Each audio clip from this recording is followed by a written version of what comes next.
เบิ่งในคลิปติดตามไปในคลิปเดิมที่มันนั่น ตาม ฮะ ตามคลิป แม่น ค่อยตอบบ่ได้เป็นเลยครับบ่ถามนะว่าแล้ว บ่เป็นบ่เป็นก็บ่เกี่ยวกันดอกเฮาไปตามนะจะเปิดเพลงนะครับเปิดเพลงเด้อสบายดีเด้อทั้งไงครับสบายดีอีกกันนะ สบายดีอีก สบายดีสบายดี พี่น้องกันเนาะเพราะว่าเราก็ติดตามคลิปอยู่คือว่าทั้งลูกสาวสิมาอันหลังสงกรานต์บ่ โดย ตอนนี้เพิ่นกำลังเฮ็ดหยังก่อน ว่าถึงบ่ได้เลย ตอนนี้นะเป็นกำลังหาเงินแล้วแต่ว่ามีเงินเลยสิมาหาแม่นะนะ อ๋อทำงานเก็บเงิน โดย แต่หูข่าวบัตรสปอร์ตแล้วเนาะ โดยบัตรสปอร์ตนะแบบว่าหู้แล้ว ราคา ราคานะ1,000 กว่าบาทนี่นะ อืม บ่ได้แพงจากบ้านเฮาเนาะ โดย บ้านเฮาเราแพงกว่าน้องออแล้วก็ แพงหาเร็ว อันนี้นะพ่อเฮ็ดแบบ ทั้ง ว่า เขานะมันพอเฮ็ด ยัง อันนี้ก็ บ่แพง เป็น บ้าน ว่า เรา ก็ง่ายๆว่ามันก็ดีอีกแบบหนึง FC เพิ่นก็แนะนำอยู่พี่น้องเนาะ ถ้าว่าน้องเฮ็ดพาสปอร์ตมานี่ก็เอามากะมันก็บ่ย่านหยังถ้าว่าน้องมาแบบใบขอกใบขาวคู่มือนี่มันแบบทางเราวยังหยังกับมันอยากเพ่งครัด ถ้าเฮามาเฮาออกมาไกลเนาะ แม่น ไกลพื้นที่แบบแต่ละบ้านก็บ่คือกันหั้นนะทางอำนาจการปกครอง โดย มันก็บ่คือกันแบบคือทางน้องเว่าในคลิปเนาะคือเห็นลูกจะเว่าในคลิปว่า นอนบ้านแม่บ่ได้บ่หรือว่าไปนอนห้องหอห้องแฮม คันนอนห้องหอกห้องแฮมก็คอยนี่บ่ยังให้ลูกนอนเพราะว่าคอยน่ากินฮอดลูกอะนะเพราะว่าอยากแบบว่าทุกข์หรือยากเฮาก็มาอยู่นํกัน ให้อยู่ร่วมกันก่อน โด เนาะ ย อืม แบบว่าจะเห็นหน้าลูกอยากกอดลูกอยากเว้าลูกนํลูกหั้นนะ คือสิ ไป เอ็น ให้ กันเบิดคืนได้แบบแต่เนาะ โดย ทำได้มาเนี่ย แบบว่าสิไปให้ลูกนะไปเช่าห้องอยู่ไปนอนโรงแรมเลยจักสิมีเงินเท่าใดหั้นนะ แบบว่าเงินใช้จ่ายเฮาก็บ่เพียงพอแล้วไปนอนโรงแรมเนี่ยโยก โดย มันก็ อันนี้ เสีย ว่าง่าย หล ๆแบบนี้เอดำไปคือว่าในความคิดของน้องนั้นเพราะว่าในหมู่ครูเนาะอยู่ทางนั้นบางเทื่อบางที่เพิ่นเบิ่งโลกโซเชียลหลาย มานอนบ้านนอนเฮือนน่ะย่านถึกจับถึกหยังหั้นนะ อ่า บัดนี้ในความเป็นจริงนั้นถ้าว่าน้องมาถูกต้องแบบว่ามีวัดมีหยังจับดีแล้วก็เฮาน่ะเป็นแม่เขาอยู่แล้ว โดย แต่ก็มานอนอยู่พี่ก็บ่เป็นหยัง โดย แม่น เป็นแม่กับลูกเนาะ แม่กับลูกแค่ว่าเขามีสัญชาติไทยชื่อ แต่แม่เป็นคนลาว เพราะว่าต่อไปนี่สมมติว่าเนาะเจ้าหู้จักหู้ข่าวกันแล้วจะจดเข้ามาสัญชาติลาวเฮาอีกก็ได้เด้อสอง แบบ สัญ ว่า ชาติ คอย ได้ นะต้องการแนวนี้หั้นนะพาลูกมานะและให้เอาใบอันแจ้งเกิดเขานะมานํ แม่น แล้วคอยนี้สิไปแล่นเฮ็ดให้ลูกหั้นนะแบบว่าจดเขาใบชะบโนครัวนำคอยนี้ โดย แล้วก็แบบว่าให้มันเป็นคนสองศาสตร์นะ แม่น มัน ได้ จัง คือกัน สบายหั้นนะ แม่น ใจก่อนนะคิดแนวนั้น โดยนี่เพราะว่าน้องก็ยังบ่เข้าใจได้เฮาเห็นในคลิปว่าเห็นน้องไม้ว่าเมื่อใดนอนบ้านแม่ไม่ได้แล้วไปนอนอยู่ที่โรงแรมอย่างนี้นะ โด แต่ ย ว่ามันทั้งเทื่อก็อาจจะเบิ่งคลิปเบิ่งหยังหลายเพราะว่าในช่วงนั้นก็มีข่าวแบบว่า โทรมานะ จะจับ โดย เห็นบ่ ตะกูยังบ่ว่างเลยอันแบบว่าพังกูจะว่าเดี๋ยวอีรอดนะอยู่นะมึงบ่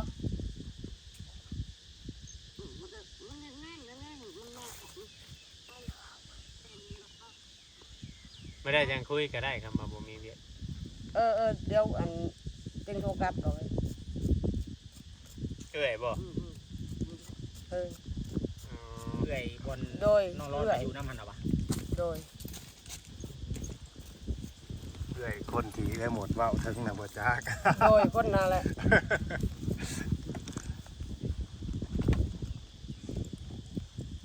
บ่ได้โทรมาแต่เฮิงเลยโทร อ๋อเติมพี่กับหูข่าวแบบว่าทางน้องคนนี้พบพ่อกับลูกเนาะ โดย ก็เลยอยากโทรมาคุยมาแอนกัน โดย อยากถามเบิ่งวันนี้เจ้าอธิบายให้ลูกฟังอยู่บ่อันว่าอันมานอนพี่ได้บ่เป็นหยังจังจันทีอธิบายบ่ แต่ว่ายังบ่ได้อธิบายให้ลูก เออ เมื่อคืนนี้นะมาแรกนี้แหละสิบอก แต่มา ให้ จุ ลู ด ก จ้อง ชัดเจ นี่ น ได้อยู่ขวาบาท ได้ เขา าเป็นแม่ เพราะว่าเขามาพาสปอร์ตนี่มันง่ายเลยแต่ว่าเจ้ามาใบข่าวนี่มันอย่างเงี้ยเพราะว่าขนาดเขาไปไทยนี่ก็เขาไปไกลไปเกินเขตก็ยังบ่ได้เนาะ เขา มันจะมีขอบเขตให้ แม่น กันอันนี้ ก็ ก็ แบบว่าบอกลูกก็บอกว่าแบบว่าให้มันอยู่มาอยู่นำแม่ให้นานๆว่า เจ้า เฮ็ สิ ดได้ก็ได้ว่า เจ้าสิให้ลูกอยู่นํจักมื้อ เรื่องอันให้อยู่ ในความคิดเจ้านะ อยกให้อยู่เฮิงนั่นแหละ แต่ว่าใจลูกนี่จักมันสิพร้อมอยู่นำเฮาจักมื้อก็บ่จัก หนึ่งมากับเขาเป็นคนเฮ็ดเวียกเฮ็ดงานเนาะ โดย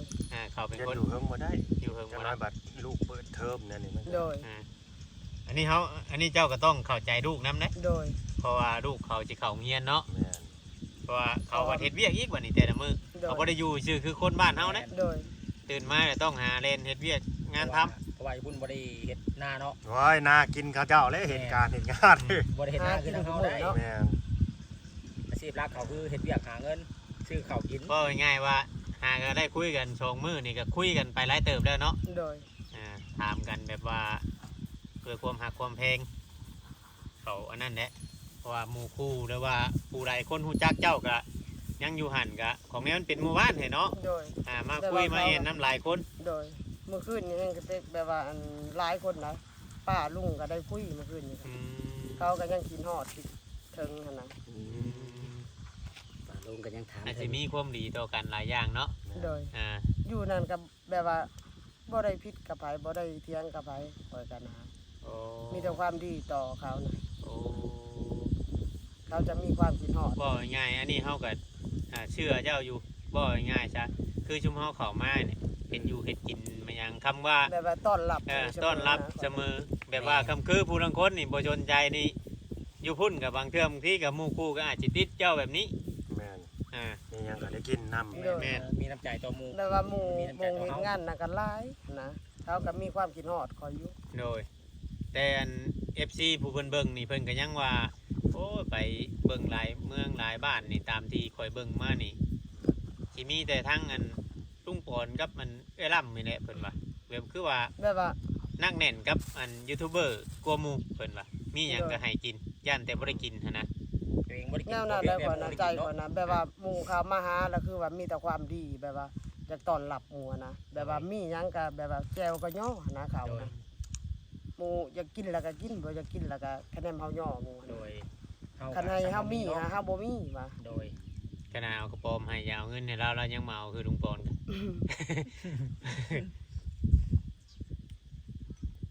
คิดว่าจะคือว่าเอ้ยน้องแบบว่าผูกพันกันแล้วแบบเขามาหานะ โดย คอยนับถือนั่นน่ะได้ เนี่ยนี่แหละตามเฮาพังลูกเจ้าเว้ากับบางเทื่อบางทีก็อาจสิบ่อยากแตกต่างหยังดอกกับเจ้าก็คือว่าชงสีอันนั้นอยู่การเว้ากันจาก็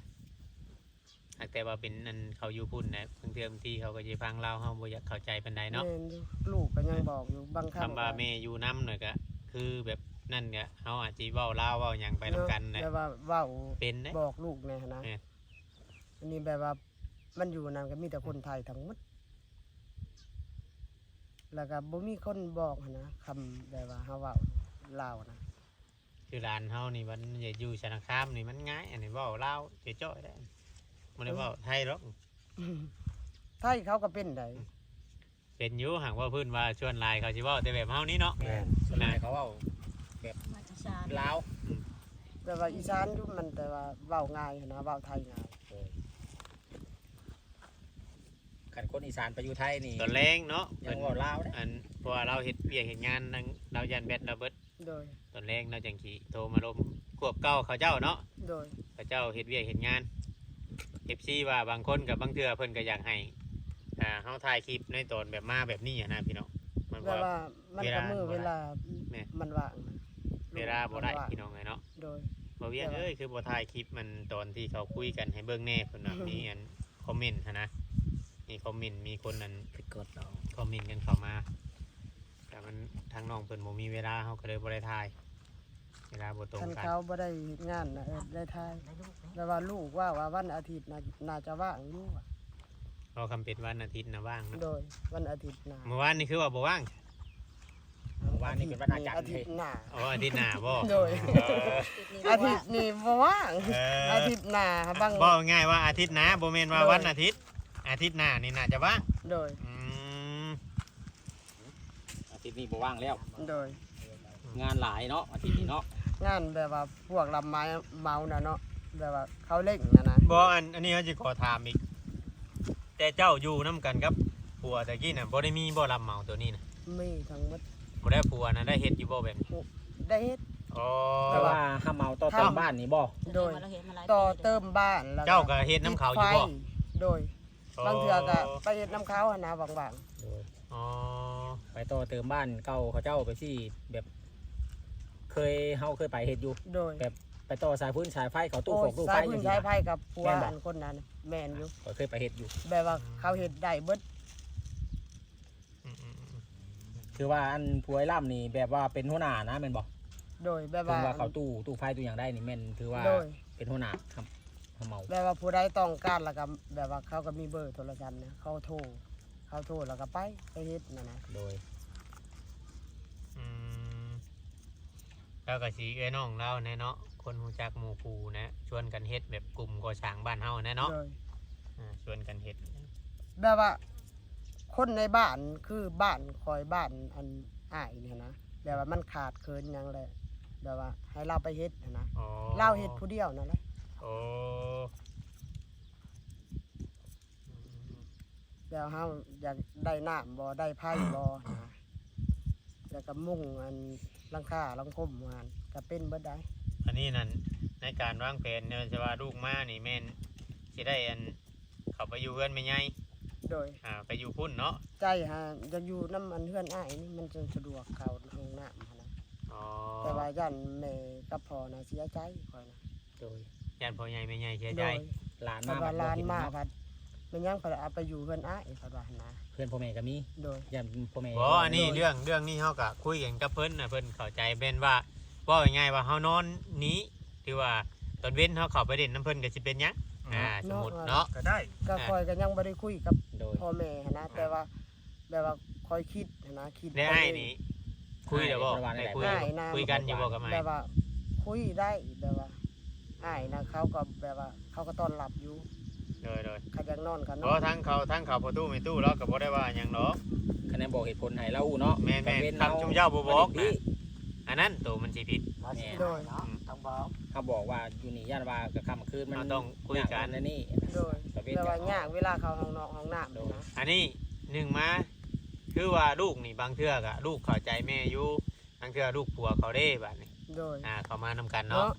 เนาะ แบบว่าคือเฮานั่นแหละ แม่นลูกผัวเขาบางเทื่อมาพี่รถบ่มีของน้ำของไหนย่างอีกเด้ โดยยากเนาะนั่นแหละ รอให้จุดนี้มาฮอดกันเนาะไอ้รับ โดย โดยมา เพราะว่าอันนี้คือว่าแบบสมมติจะชื่อนะนี่ ส นะ มุดซื่ แต่ อ ว่า ๆ ทา นะ ง ลุงปอนนะว่ามานี่ต้องได้ผูกแขนเอาป่ะ โดยแบบว่าผูกแบบว่าคอยกับบ่มีคือว่าหั่นแหละผูกแบบว่าให้มันแล้วซื่อๆหั่นนะ โดย หาคนเล็กน้อย ต้อนรับ แล้วก็ แหน่เนาะ ต้อน ต้อน รับ รับ ลู ลู ก กแหน่ ซื่อๆนะ ยันบ่ได้นอนเมื่อคืนอยู่มื้อน่ะเนาะ มาฮอดกันปุ๊บยันล่มกันเบิดคืนข่อยว่า แต่คืน โอ้ย นั้น อยากเห็นนั่นวินาทีเพิ่น แต่คื ต้อง น มาเจอกันได้เนาะมือแรก คบ เนาะ ตอนแรกเนาะคบกันตอนแรกในนาตอนย่างใช่เข้าหากันนี่นาเพิ่นเป็นยังไงวะ แต่นั้น ระหว่างแม่ ในโทรศัพท์ก็ยังบ่ได้นอนเลย คุณ บ่ค่อยว่าถ้าว่าแบบว่าสถานการณ์น้ำมันขี้คายลงไปในจังหน่อยนี่ให้เขามารถชนโตนี่สบายชุดเนาะ แม่นสบายอะนะมาฮอดเลย ถ้าว่ากูมือนี่มันบัดคือว่าแหนะน้ำมันอยากอันนั้นเด้ จังได๋สิเติมมันจะเป็นเต็มถัง อยู่พุ่นก็ขาดแคลนคือกันนะ แม่จะบ่ ขาดแคลนคือกันอยู่พุ่นแฮง รอคิวกัน นั่นเพิ่นเว้า อืม FC ว่าโอ้อยู่ไทยนี่ก็ยังนักแล้วเพิ่น นักอยู่แต่ว่าถือกว่าเฮา แม่นอยู่ เฮา ลาว เฮาบัด แพงไหม 60กว่าได้ไปจักเนาะ ถือกว่าเฮาหลาย 60กว่าบาทได้ไปจักอยู่ลาวนี่เนาะ เงินกีบ อืม 39,400กีบ ขนาดเบาแม็กเราจนยังบ่กล้าไปถ่ายคลิปเลยที่เขาไปอยู่ไทยก่อนเราอะมาลาวนี่น้ำมันแพงแห้งเราอะ โอ้ เบาแม็กเงินถ่ายตลาดจะดีเด้น้ำมันลิตรละ60กว่าบาทเราอะ แม่น ไม่ มัน ไหว แพง แล้ว พี่น้องเอ้ยตัวมือนี่ต่อไปก็ข่อยได้สิบ่ไหวนี่เริ่มเลยนะฮะเริ่มสิบ่ไหวแล้วพี่น้องเอ้ย เป็นยังไงตัว ไว้อยู่ซั่นย่านแต่บ่มีขายเฮาเนาะบ่ล่ะ มันบ่มีขายแล้วมันบ่ไหว เอาไว้ก็บ่ได้ได้ข่อยลูกข่อยอยู่ใกล้ได้จ้ะ บ่ไหวแล้วพี่น้องบาง บื้น คืออันบ่ลาบ่เวียงใครอยู่ชื่อไปอันว่า ที่ว่าซื้อไปตุนเนี่ย ชื่อไปอันว่าตุนไว้เป็นตัวได้พุยเลย เจ้าบ่ได้ตุนบ่ใช่ บ่แล้วบ่ตุนแล้วข่อยเงินบ่หลาย ต้อง ยอม ตุน ซื้อ น้ำได้ ให้ข่อย ขายงัวใช่แล้วก่อยยังขายข้าวไปซื้อน้ำมัน เข้าโลนึงล่ำ5,000กีบนึง 5,000ใช้7,000ได้ น้ำมันบัดลิตรละ40 ขายข้าวไว้ซื้อน้ำมันตุนไว้จังหน่อยบ่มีเงินไปถ่ายคลิปให้ FC เบิ่งว่าความข่อยใช้ใจ FC น่ะ ข่อย ว่า ใช้ จำได้ ข่อยใช้ใจ FC เบิ้ลเข่าเช้า30เป่า ตัวกับไพ่พยายามใส่ใจ FC เลย เบิ้ลเข่า30สอบเลย เอาเว้าน้ำไปล่ำผู้ไปเถียงกันอยู่ เอาต่อไปจะได้ขายงัวพี่น้องเลยชื่อน้ำมันนี่ ไปอยู่ผมมีงัวสิขาย มีหลายเลยตัว เอา ไพ่ เลยบ่มีหดทีมัน ขายงัวกับสิเบิ้ลเลย บ่มีแนวขาย ขายเบิ้ลโต2ตัวเลย บ่มี ต่อ นี่ ไป แหละ นี่ พี่น้องเนาะ เบิด คือว่า ดีใจน้ำทั้งล่ำเพิ่นพี่น้องแต่ว่าได้พบพ่อได้คุยกัน2 มื้อแล้วละก็แต่ละคืนคือเว้าในลุงปอนว่าจนเลิกจนเมื่อยเราอะคุยกัน เดี๋ยวสิบ่ได้ ลู น ก อน พี่นอนลูกเนาะ แม่น เอา เป็นนั่น พี่อง พุ่นแหละ เอ้ย ลูกกะ สิขอจบคลิปก่อนพี่น้องมานี่บ้าวกับไพ่สิจบก่อน อันนั้น หมู่พี่น้องเลย ลูกก็แบบว่า ขอโทษขออภัยเด้อ คุยเบิดน้ำผู้คนบัดนี้เนาะ โดย คุยได้ เมื่ ทั้ อง คืนนี้ลุงก็ยังว่าแบบว่าเจ้าเก่งอะดีเนาะว่าตามหาลูกก็อันเจอว่า เอ่อย่ อมว่าลุงนะว่านั่นนี่แหละ ลุงอ้ายพวนบ่ โดย เอ่อ ป้าก็แบบว่าเขาก็เฒ่าแล้วได้ อืม ลูกนะทายให้เบิ่งเบิดแล้วก็แบบว่าปู่ยา อืม ผู้ตายผู้เสียไปแล้วนะ ปู่ก็เฮ็ดแล้วบ่ปู่ ก็ ก็ถ่ายให้เบิ่งอยู่บ่ ทายให้ ปู เบิ่ง ยังอยู่ แบบ ว่า ว่า ปูนี่ คอยจากกับเขานะกับปู่นะแบบว่าเสียเลย อ๋ คอยน่ะเห็น แต่ว่าย่านี่มาเสียตอนที่คอยมานะ อืม เห็นแต่หู้ ย่านี่หากระเสียได้ปีหนึงปีปลายแน่เนาะน้องเขา ยัง บอก ยัง เนาะ บ่ฮอดปี ยังบ่ฮอดบ่ น้องว่าอะไรลูกคอยว่านะ ปีหนึงคือว่าสิข่อยเบิ่งในคลิปมัน บ่ ปีหนึงบ่ใกล้ใกล้ คือ ใกล้ ว่า ปีคือบ่คือในหลายๆข่อยก็ คอยก็แบบว่าพังบ่คักหั้นนะ หากระเสียย่าน่ะ โดย ข่อย แต่ เบิ่งใน ปู่ คลิป นะแบบว่าเสียคอยท้องอันน้องไม้นี่ อ๋อ 4 เดือนแล้วปู่นะเสีย เออ บัดนี้เอ้ยน้องเขาทางเบิดนั่นเอ้ยน้องเขาก็อยู่บริเวณแถวนั้นบ่เอ้ยน้องของผัวนี่ โดย เออ แล้วเขาก็มาซุ่มแช่วได้เมื่อคืนนี่ก็ อืม แต่ว่าเขาก็กินฮอดคอยหั้นนะ ดีใจแล้ว โด เนาะ ย ซ้ำบ่ง่ายๆว่าซ้ำพ่อญาติผู้หนึง โดย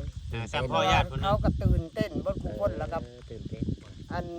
ตื่นเต้นน้ำแล้วเฮ้ยลูก โดย เฮ็ดแม่เนาะ แม่นแม่ แบบว่าดีใจน้ำลายเขาก็หัน ขนาด นะ เฮาเบิ่งคลิปเล่ามือเราคุยกันทำบิดเฮาก็ยังดีใจนำได้ แม่น แต่เชิญว่าแบบว่าตัวอันชุบเพิ่นเองเนาะ โดย ว่าประ เขา กาศ ก็ดีใจ อัน ตัวผู้เป็นญาติแห่งคักแล้ว พระเดียวโดดพ่อแทนที่บ่เวียงเป็นคนเว้าเลยมื้อนั้นน่ะอันถ่ายคลิปนะ เนาะ มันบ่มีข้อมูลหยังเลยถามนี่บ่จักหยังเลยน่ะมีแต่เอ้ยหมุดเป็นคนเว้าเป็นจีพ่ออยู่บ่นี่บางคนคือว่า จื้ ข้อ อมง มูล เขา แบ อบ ยู่นั่นเลยเอา ชัด ก็ เจนแฮงกว่านี้ว่ะเดี๋ยวโดดพ่อนี่ถือว่าเป็นดวงเป็นบุญแน่ เป็นบุญของเราแล้ว กันบุญบ่มีก็คือจะบ่ได้เจอกับลูกเนาะเพราะว่าจากกันมาก็ตั้งแต่น้อยๆคือเว้าหั่นเลย บุญบ่มีอายุบ่ยืน โดย ก็บ่ได้เจอกันว่าแนะนำซัก อืม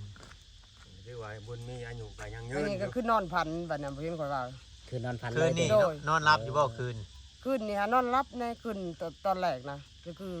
คือพัน ฝันไปเลยจะแบบว่าบ่รับเลยนะ บ่รับเลย รับหน่อยหนึงก็คิดเห็นแต่ภาพลูกนะ เออ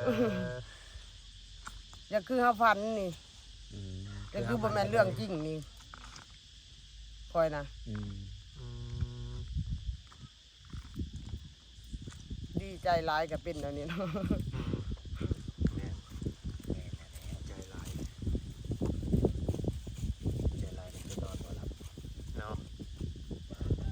เขาว่ามาก็สิมากับน้องได้ว่ะ น้อง โดยน้องผู้ไปกรุงเทพนี่กัน อ๋อ ว่า ลูกเจ้าบ่ โดย อ๋อ เขาว่าสิมา ลูกเจ้าก็สิมาพร้อมอีก โดย อืม เพราะว่าโทรบอกกัน เขาคุยกันนะบ่ตอนนี้นะ โดย เขาคุยกันเมื่อคืน โอ้ แต่ว่าเฮาก็แบบว่า แล้ว ผู้ข้าวๆอะนะหามาเว้าซื่อๆจักลูกสิมาจักเพียงหั่นนะ อืม นั่งงานร้อนนะว่าสิมาพร้อมกันกับเอื้อยว่ะ อืมแสดงว่าลูกนี่ได้คุยกันแล้ว โดย พี่น้องไงเนาะก็ ใจน้ ท ทางเงินน้องโดนก็บางเทื่อบางทีก็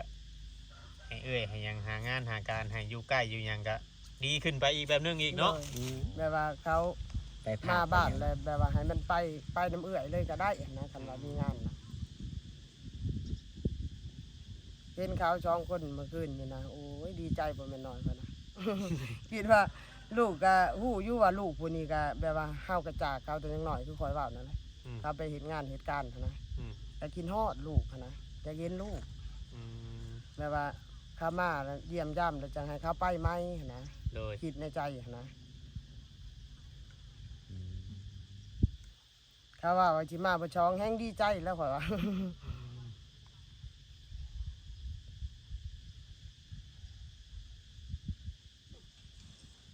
เราเจอกันเนาะจะดีใจแน่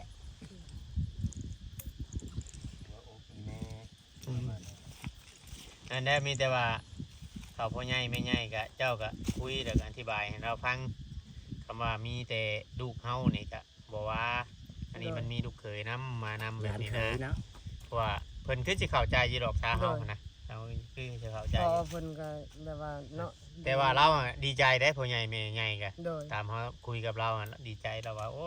ได้ยินแต่ว่ามันมีลูกหากบ่เคยเห็นจักเทื่อเราอะ บ่เคยเห็นข่อยบ่ได้เคยเอามา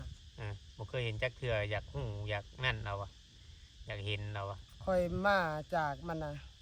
แบบว่ามาแล้วกลับไปได้ อืม มาเทื่อนึง เดี๋ยวกลับไปอีก โดย มาเยี่ยมพ่อแม่นี่เว่า อ๋ ว่า อ ตัวเองหามีลูกนะ อ๋อมาเยี่ยมพ่อแม่ โดย ว่าเจ้าของนี่มีลูกหัก โดย แต่ว่า แต่ว่าบ่ได้เอาลูกมา อ๋อแล้วกลับไปเลยไปอยู่กับลูกอีก โดย อืมอันนั้นก็เราสิอยากเห็นเนาะ โดย กลับไปรอบ2แล้วก็ไปอยู่น้ำลูกอีก โดยดานได้จักปีก็จะว่าดานเจ้าปู่ 4 ปี 4 ปีแล้ว โดย โอ้ได้อาทิตย์หนึงก็ยังดีนะเนาะคำว่าได้มาอยู่กัน โด เนาะ ย อาทิตย์หนึงนี่ก็ถือว่าโอเคแล้วมันจังบ่เสียเวียกเสียงานกว่า เพราะ เรา ว่า ต้อง เขาก็ เฮ็ดเวียก เฮ็ เฮ็ ด ด งาน งาน อืม ในไรทีมงาน ก็บ่มีหยังต่อแล้ว เนาะ จะดีใจน้ำละแสดงความ จบ ดี แล้ว ใจ นะพี่น้องเอ้ย เนาะ ราคาทองก็ลงละบาทนี่ ผมมีกันชื่อคือเก้า ลงตามนั่นแหละดีใจน้ำถารุ่นไปนำกันเนาะ โดย ได้ก็ดี โดย เป็นกำลังใจให้ทั้ง ราคาส่ง สองแม่ลูกเพิ่นเนาะ โอเครับสบายดีเด้อ สบายดี เลย สบายดีสบายดี กำลังกินเงานอนสิ ลงอีหลีเด้อ